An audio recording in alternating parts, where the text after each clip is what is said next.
एक बड़े शहर की भीड़ भाड़ वाली गली में वहीं एक छोटे से ठेले पर कमलाबाई अपना डोसा बेचती थी। कमलाबाई की उम्र कोई 60 के करीब थी, पर उनके हाथों में आज भी उतनी ही फुर्ती थी जितनी जवानी में रही हो। सुबह होते ही वो अपनी छोटी सी दुकान खोल लेती और गर्मा गर्म डोसे की खुशबू से पूरे इलाके को महका देती। उनके डोसे इतने स्वादिष्ट होते थे कि लोग दूर दूर से खाने आते थे। तुम्हारे हाथों में तो जादू है काकी, कितना लाजवाब डोसा बनाती हो कि मुंह में पानी आ जाता है। मेरे ग्राहकों को मेरे हाथ का बना डोसा अच्छा लगता है तो बस, और मुझे क्या चाहिए। हाँ काकी, सांभर का स्वाद तो डोसे के स्वाद को और बढ़ा देता है। ये है मुंबई शहर में ठेला लगाने वाली कमला, जिनका जीवन इतना आसान नहीं था। उनके पति का देहांत कई साल पहले हो चुका था। उनके 2 बेटे थे जो ब्याह कर अलग हो गए थे और उन्होंने उनसे मुंह मोड़ लिया था, क्योंकि वो उनका और राधिका का खर्चा नहीं उठाना चाहते थे। 2 बेटों के अलावा उनकी इकलौती बेटी भी थी, पूजा, जो एक गंभीर बीमारी के चलते दुनिया से चली गई थी। अब उनके पास सिर्फ ही डोसे का ठेला ही था, जिससे वो अपना गुजारा करती थी और अपनी मरी हुई बेटी की 10 साल की नन्ही राधिका को पाल रही थी। राधिका कमलाबाई की जान थी। वो उसके लिए हर सुख सुविधा जुटाना चाहती थी। एक शाम वो ठेला लेकर घर आई। अरे वाह, मेरी गुड़िया तो पढ़ाई कर रही है, बहुत समझदार हो गई है। नानी माँ, आ गई तुम? मैं तुम्हारा इंतजार कर रही थी। सोचा जब तक तुम आती हो तब तक मैं स्कूल का काम खत्म कर लूँ। हाँ हाँ गुड़िया, आराम से कर ले, तब तक मैं खाना बना देती हूँ। मेरी गुड़िया को भूख लग गई होगी ना? नानी माँ, मैंने खाना बना दिया है, आप हाथ मुंह धो लो, दोनों साथ में बैठकर खाएंगे। क्या तूने बना दिया? लेकिन तूने कब सीखा? आपको देखकर। अब माँ और पापा तो पहले ही मुझे छोड़कर चले गए थे, तब से मैं आपके पास ही तो हूँ। तो आप जब भी खाना बनाती थी आपको देखती रहती थी, तो बस सोचा आज बना भी लूँ। आप भी तो सारा दिन थक जाती होंगी ना? अपनी नातिन की बात सुनकर कमला की आंखों में आंसू आ गए। लो, फिर आपकी आंखों से बरखा होने लगी। ये इंद्रदेव तो बादल बरसा नहीं रहे, इसलिए मेरी नानी ने सोचा मैं ही बरसात कर दूं। चुप पगली। ऐसे समय बीता। दोनों नानी नातिन एक दूसरे का बहुत ख्याल रखते थे। घर खर्च चलाने के लिए बूढ़ी कमला डोसा बनाकर बेचती थी, क्योंकि यही एक चीज थी जो वो सबसे अच्छा बनाना जानती थी। और कई सालों से मुंबई में ठेला लगाते हुए उन्हें ग्राहक पहचानने भी लगे थे, इसलिए वो उसके पास ही आते थे। ओए, आज तो मौसम बड़ा सुहाना है। ऐसे में काकी के हाथ का चटपटा डोसा खाकर तो भाई मजा ही आ जाएगा। काकी, आज मेरे यारों को भी मेरी तरफ से एक डोसा दे दो। हाँ हाँ, अभी बनाती हूँ। अभी वो सभी के लिए एक डोसा बनाने लगती है, लेकिन तभी अचानक काले बादल घिर आए और देखते ही देखते मूसलाधार बारिश शुरू हो गई। अरे बाप रे, कितनी तेज बारिश होगी। चलो भाई शक्ति चलो, नहीं तो पीछे जाओगे। बारिश इतनी तेज थी कि सड़कें कुछ ही देर में पानी से भर गई। उनसे ग्राहक कम हो गए और कुछ देर में तो कोई भी नहीं बचा। सड़क पर इक्का दुक्का लोग ही दिख रहे थे। कमलाबाई उदास हो गई। आज का दिन उनके लिए बहुत महत्वपूर्ण था। राधिका की स्कूल की फीस भरनी थी, जिसकी आखिरी तारीख कल थी। मैंने सोचा था आज इतने सारे ग्राहक हो गए तो आज अच्छी कमाई होगी, लेकिन बारिश ने सारी उम्मीदों पर पानी फेर दिया। मेरे पास तो सिर्फ उतने ही पैसे हैं जितने से आज का खाना बन सके। बारिश थमने का नाम नहीं ले रही थी। कमलाबाई डोसे के तवे को देखती रही। उन्होंने कई डोसे का घोल तैयार कर रखा था, लेकिन अब उन्हें कौन खरीदता। तभी उनकी नजर सड़क पर पड़ी। एक छोटी सी लड़की जो शायद राधिका की उम्र की थी, बारिश में भीगती हुई एक छाते के नीचे खड़ी थी। वो भूखी लग रही थी और ठंड से कांप रही थी। कमलाबाई का दिल पसीज गया। उन्होंने बिना कुछ सोचे समझे एक गर्मा गर्म डोसा बनाया और उस बच्ची को अपने ठेले के पास बुलाया। क्या हुआ बेटी, तुझे बहुत भूख लगी है? हाँ काकी, बहुत तेज भूख लगी है। ये ले, गर्मा गर्म डोसा खाएगी? इससे तेरी भूख भी शांत हो जाएगी और तुझे ठंड भी नहीं लगेगी। मेरे लिए, और वो भी डोसा? धन्यवाद काकी। वो डोसा देख उस बच्ची की आंखों में चमक आ गई। उसने धन्यवाद कहा और जल्दी से डोसा खा लिया। शाम होते होते बारिश थोड़ी धीमी हुई, लेकिन ग्राहकों की भीड़ वैसी नहीं लौटी जैसी वो उम्मीद कर रही थी। कमलाबाई मायूस थी। राधिका की फीस का क्या होगा, ये सोचकर वो परेशान थी। फिर शाम को ठेला लेकर घर लौटी तो वो थोड़ी भीग भी गई थी, जिससे उन्हें जुकाम और खांसी होने लगी। क्या नानी, फिर भीग गई ना? बारिश में कितनी बार कहा है, बारिश हो तो काम से पहले ही लौट आया करो। चलो अब जल्दी से कपड़े बदल लो, मैं अभी तुम्हारे लिए काढ़ा बना देती हूँ। तू है मुझसे छोटी, लेकिन ख्याल बिल्कुल मुझसे बड़ों जैसा रखती है।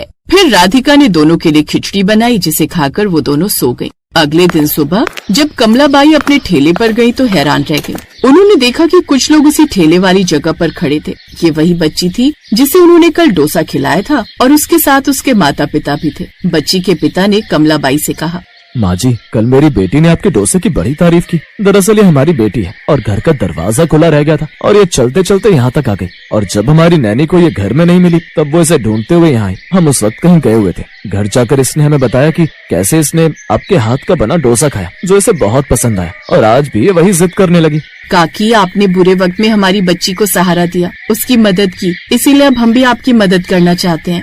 हाँ माँ जी, मेरा मुंबई शहर में एक बहुत बड़ा रेस्टोरेंट है और मेरी बेटी को आपका डोसा इतना पसंद आया तो जरूर उसमें स्वाद होगा। आज हम भी आपके हाथ का डोसा खाना चाहते हैं। अगर हमें ये पसंद आया तो हम आपको उसमें काम जरूर देंगे।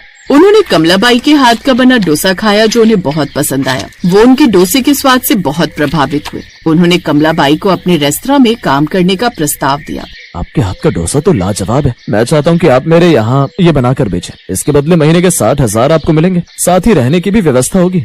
ये सुनकर कमलाबाई की आंखों में आंसू आ गए। ये उनके लिए एक सपने जैसा था। कमलाबाई ने उनका प्रस्ताव स्वीकार कर लिया। उन्होंने अपने ठेले को छोड़कर उस बड़े रेस्तरां में काम करना शुरू कर दिया। उनके डोसे की प्रसिद्धि जल्द ही पूरे शहर में फैल गई और उनका जीवन पूरी तरह बदल गया।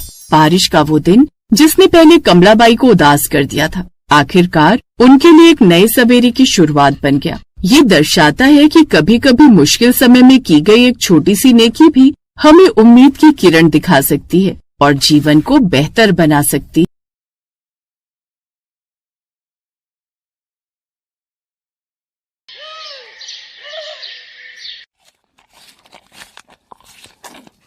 मम्मा, पकौड़े बहुत टेस्टी बने हैं।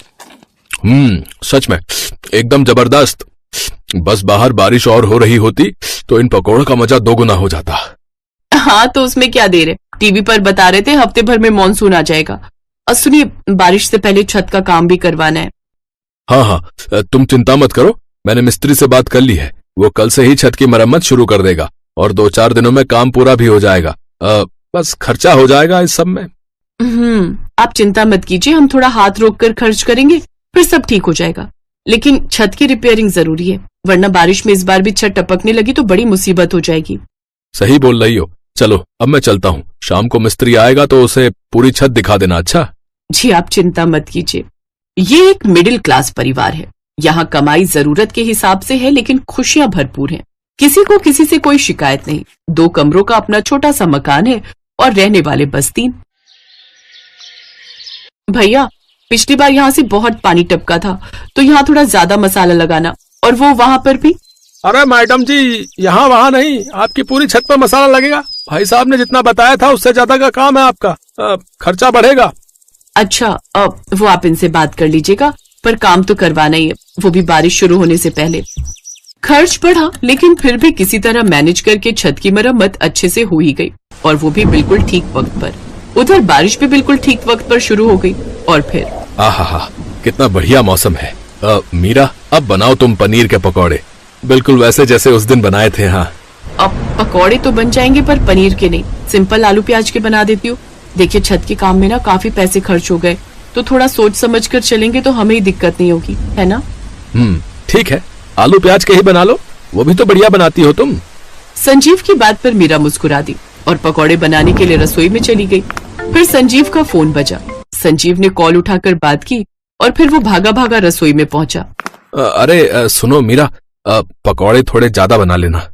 ज्यादा? लेकिन क्यों, कोई आ रहा है क्या? हाँ, शालिनी दीदी आ रही हैं, जीजाजी और शिवम के साथ। अच्छा, इस बारिश में? हाँ, बस पहुंचने ही वाले हैं। कमाल की बात है, चलने से पहले बताया भी नहीं। अब जो भी है, खातिरदारी अच्छे से करनी पड़ेगी। तुम जीजाजी का नेचर तो जानती हो ना। हाँ, ऐसा करो, आप थोड़ा पनीर ले ही आओ, फिर सिर्फ उन लोगों के लिए पनीर के पकौड़े भी बना दूंगी। ठीक है, तुम बाकी सामान की भी लिस्ट बना दो, मैं सब ले आता हूँ। शालिनी संजीव की बड़ी बहन थी, जो अचानक ही अपने परिवार के साथ उसके घर आ रही थी। बारिश में भीगते हुए संजीव सारा सामान लेकर आया और मीरा फटाफट काम में लग गई। और फिर कुछ ही देर में शालिनी अपने पति सुरेश और बेटे शिवम के साथ संजीव के घर पहुंच गई। पाए लागू दीदी, कैसी आप? ओह, भीग गए आप लोग तो। हाँ, अब क्या करें, कार भी हमारी एंड टाइम पर खराब हो गई, वरना ऐसे ऑटो से नहीं आना पड़ता। अरे आप लोग पहले बता देते तो मैं लेने आ जाता। अरे तो भी कौन सा फर्क पड़ जाता है? अरे कौन सा तुम्हारे पास कार है भाई है? आना तो फिर भी ऑटो से ही पड़ता ना, वो भी इस कीचड़ से होकर। हाँ रे संजीव, तू तो बोल रहा था कि तेरे यहाँ रोड बनने वाली है। अरे यहाँ का हाल तो पहले से भी बुरा हो गया। पता है कोई ऑटो वाला इधर आने को राजी नहीं था। तेरे जीजा जी को 100 रुपए एक्स्ट्रा देने पड़े तब जाकर माना ये ऑटो वाला। अब क्या कहूँ दीदी, कुछ महीने पहले सुना तो था कि रोड बनने वाली है, फिर बात आई गई हो गई। अब ये छोड़िए ना, मीरा ने गर्मा गर्म पनीर के पकौड़े बनाए हैं आप लोगों के लिए। और बताइए जीजा जी, फैक्ट्री का काम कैसा चल रहा है? अरे बहुत ही बढ़िया है, हमें तो सांस लेने की फुर्सत भी नहीं है, लेकिन क्या करें, तुम्हारी दीदी ने तुमसे मिलने की जिद पकड़ ली तो आना पड़ा सब छोड़ छाड़ कर। हाँ तो इकलौता भाई है मेरा। और सुन लीजिए, साफ साफ कह देती हूँ, इस बार अच्छे से रुक कर जाना है मुझे। पिछली बार की तरह नहीं कि बस 2-4 दिन रुक कर वापसी का टिकट बुक करने लगे। हाँ हाँ दीदी बिल्कुल ठीक कह रही हैं। वैसे भी कौन सा आप लोग रोज रोज आते हो? क्या बात है, मीरा कुछ नहीं बोल रही? हमारा आना अच्छा नहीं लगा क्या उसे? अरे नहीं दीदी, बस सोच रही थी कि डिनर में क्या बनाऊं। शालिनी और उसका परिवार यहाँ मेहमान नहीं बल्कि बिन बुलाई आफत बनकर आए थे, जिसे ना चाहते हुए भी अब संजीव और मीरा को झेलना ही था। बात सिर्फ खाने पीने तक होती तब भी ठीक था, घर की हर चीज को लेकर इन तीनों के नखरे ही अलग थे। मम्मी, हमारे पास 2 कमरे हैं, फिर भी हम जमीन पर क्यों सो रहे हैं? वो शिवम भैया को अकेले सोने की आदत है ना, इसलिए। अब कोई बात नहीं बेटा, कुछ ही दिनों की तो बात है। कुछ दिन की नहीं मीरा, मुझे तो इस बार दीदी का लंबा दौरा लगता है। मुझे तो टेंशन खर्चे पानी की है। छत की रिपेयरिंग में पहले ही बहुत पैसे खर्च हो गए। आप चिंता मत कीजिए जी, मेहमान भगवान समान होते हैं, उनकी आवभगत में कोई कमी नहीं होनी चाहिए। आप ऐसा कीजिए, मेरी एक सोने की अंगूठी कल जाकर गिरवी रख दीजिए, फिलहाल काम चल जाएगा उससे, फिर आगे जब संभल जाएंगे तो छुड़वा लेंगे उसे। तो नौबत यहाँ तक आ पहुंची थी। और फिर एक दिन, चुप कर, थोड़ा एडजस्ट कर ले, जब तक सारा मामला सुलट नहीं जाता। हाँ तेरी मम्मी ठीक बोल रही है, मैं तो कहता हूँ बारिश का अच्छा बहाना मिल गया तो 1-2 महीने यही रह लेते हैं। बट पापा, यहाँ बहुत दिक्कत है, रूम कितना छोटा है। अरे बस कर, वहाँ अपने मोहल्ले में जो कुश्ती करके आए वो कम है क्या? पड़ोसी के लड़के की सारी हड्डियां तोड़कर रख दी। वो तो अच्छा हुआ कि हम तेरे कांड के बाद फौरन यहाँ चले आए, वरना भी पुलिस स्टेशन की हवा खा रहा होता तू। इस बातचीत को सुनकर मीरा को सब समझ आ गया कि उसके नखरीले ननद नंदोई आखिर क्यों उसके यहाँ टिके हुए हैं। और फिर काफी सोचने समझने के बाद उसने इस मुसीबत का एक हल निकाला, जिसमें उसका साथ देने के लिए संजीव और शानू भी तैयार थे। मम्मा सुनो, बाहर पुलिस आई है। क्या पुलिस? पर क्यों? अब पता नहीं, सभी घरों में जाकर पूछताछ कर रहे हैं, लगता है किसी को ढूंढ रहे हैं। पड़ोस वाले शर्मा जी बता रहे थे कि कुछ मार पिटाई का मामला है, अभी बस हमारे यहाँ ही आने वाले हैं वो लोग। मम्मी अब क्या करें? हमें क्या करना है? जो करना है वो पुलिस करेगी और उसके साथ करेगी जिसे वो ढूंढ रही है। तुम क्यों टेंशन ले रहे हो भांजी जी? हाँ हमें क्यों कोई टेंशन होगी। शालिनी आओ जल्दी से सामान पैक करो भाई, वो फैक्ट्री से फोन आया है, फैक्ट्री से हम अभी निकलेंगे। अच्छा अरे ऐसे कैसे, इतनी जल्दी नहीं जाने दूंगी मैं आप लोग को, और फिर आप लोगों के टिकट भी तो नहीं हुए। हाँ जीजा जी, बाहर बारिश भी बहुत तेज हो रही है, इस मौसम में कैसे जाएंगे आप लोग?